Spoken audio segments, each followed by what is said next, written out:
All right, welcome everyone. I am absolutely thrilled to guide you through today's explainer.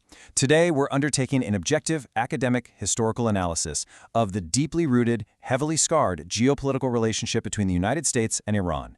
Now, we're not just looking at today's headlines here, we are digging deep into the archives to really understand the why behind the what.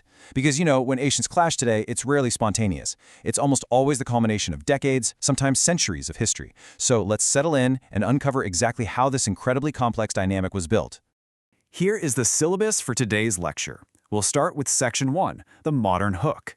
Then Section 2, the roots of resentment. Section 3, the 1953 coup. And finally, Section 4, the lasting fallout.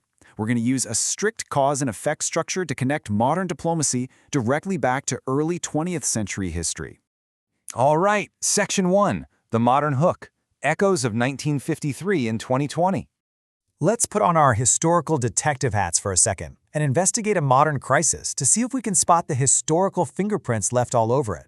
So tensions between Tehran and Washington escalated sharply in 2018 when the Trump administration withdrew from the Iran nuclear deal, launching what was known as a maximum pressure campaign to basically drain Iran's economy. Iran, in turn, responded with a maximum resistance campaign. But the real breaking point came in January 2020, when the U.S. assassinated Qasem Soleimani. He was Iran's most revered military commander and head of the Iranian Revolutionary Guard's Quds Force. This was a highly volatile, earth-shattering moment for the entire region. But here's where it gets really interesting. Iranian leadership contextualized that 2020 assassination in a highly revealing way. Listen to this quote from then-President Hassan Rouhani. He stated, "This crime that the U.S. committed is similar to the coup attempt. This crime will never be forgotten." Which brings us to our big Socratic hook for the day. Why on earth would an Iranian leader explicitly invoke a 70-year-old historical event during a modern, highly urgent military crisis? Well, to answer that, we have to flip the calendar back. Way back. Moving to Section 2, the roots of resentment, British oil concessions.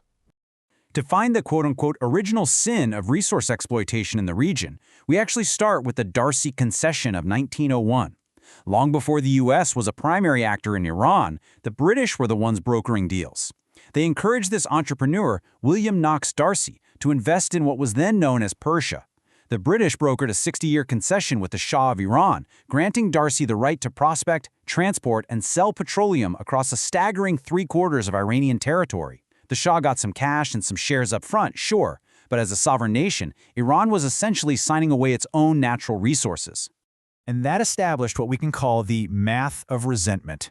16%. That is the number you need to remember here. In 1908, a massive oil reserve was found in southwestern Iran. We're talking the world's largest oil discovery at the time. Yet, under the terms of the Darcy Agreement, Iran was set to receive a mere 16% of the profits. The British government eventually bought out this concession, forming what would eventually become British Petroleum, or BP. So for decades, Iran was profoundly compromised in its ability to actually benefit from the wealth sitting right beneath its own soil. Now contrast that measly 16% with the perspective of Winston Churchill, who helped secure those shares for the British government. He literally said, "Fortune brought a surprise from fairyland beyond our wildest dreams." And honestly, he wasn't exaggerating. In the coming era, navies and global economies completely transitioned from coal to oil, and it was Iranian oil that substantially powered the British Navy straight through World War I. So you have this stark geopolitical contrast, profound wealth and global power for the British Empire, built on a resource that yielded minimal financial return for the Iranian people. All right, Section 3, the 1953 coup, operation and orchestration.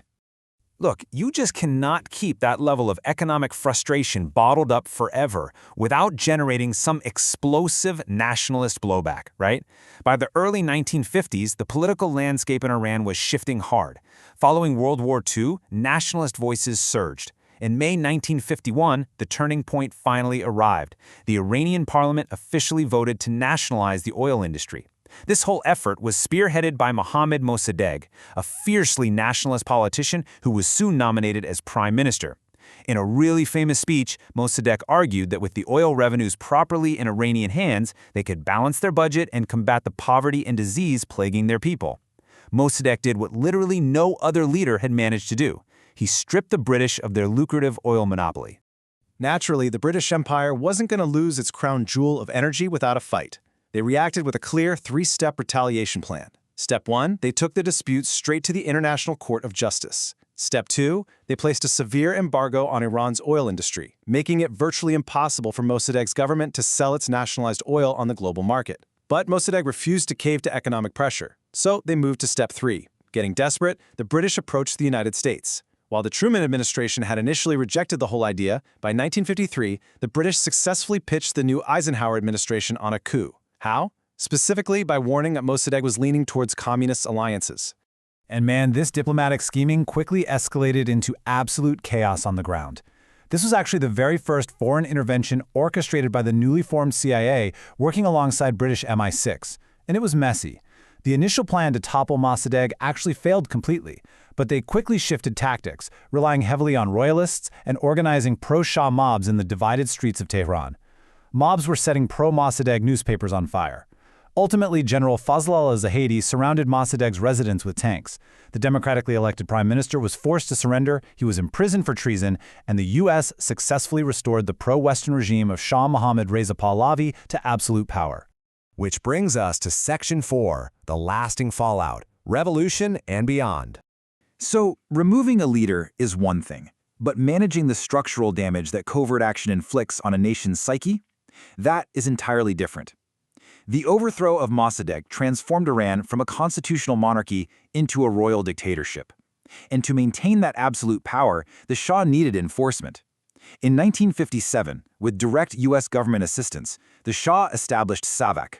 This was an infamous, brutal secret police force tasked with monitoring political opponents. SAVAK tortured many Iranians, and the historical record actually shows that its agents received training in interrogation tactics directly from the CIA. This daily, terrifying oppression cemented an intense, visceral public hostility towards the United States. Yet, incredibly, U.S. leadership remained almost entirely deaf to the anger boiling in the Iranian streets. Just listen to this. On New Year's Eve, late in 1977, U.S. President Jimmy Carter praised the Shah, declaring, "Iran, because of the great leadership of the Shah, is an island of stability in one of the more troubled areas of the world." Barely a year later, that so-called island of stability completely erupted. The 1979 Islamic Revolution ousted the Shah entirely, bringing Ayatollah Khomeini back from exile and birthing a fiercely adversarial dynamic that has lasted over 4 decades. What followed was a definitive historical domino effect. Look at this timeline. 1953, the CIA and MI6 orchestrate a coup to protect oil interests and counter perceived communist threats.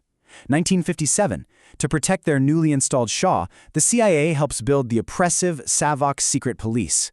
This oppression fuels the intense anger that absolutely explodes in 1979 with the Islamic Revolution ousting the Shah.